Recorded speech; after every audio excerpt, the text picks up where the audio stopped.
But it's 6:30. The polls are open. Voting is at 7:30 tonight.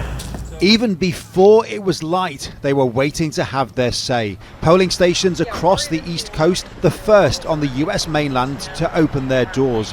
Long lines in some locations, a small trickle in others, and all with one key mission: to get their candidate to the White House.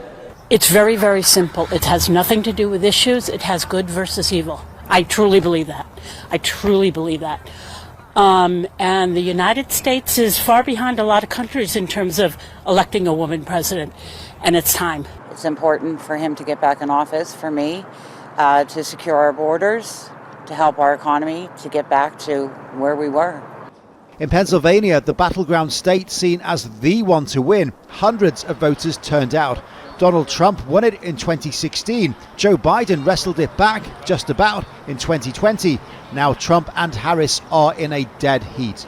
Absolutely most important election of my lifetime, so I definitely wouldn't miss this. So much on the line here, a lot of consequences from this election.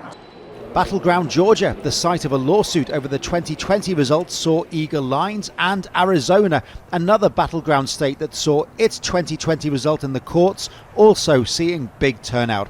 Donald Trump was furious that the Democrats won this by a tiny margin, a state on the border impacted by immigration, one of his key selling points. Will this drive voters to the polls to support him?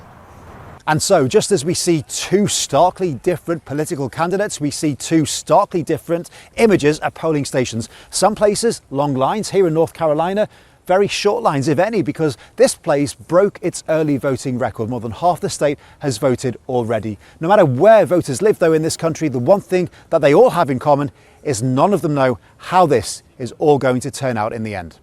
Phil Lavelle, Al Jazeera, Raleigh, North Carolina. Make sure to subscribe to our channel to get the latest news from Al Jazeera.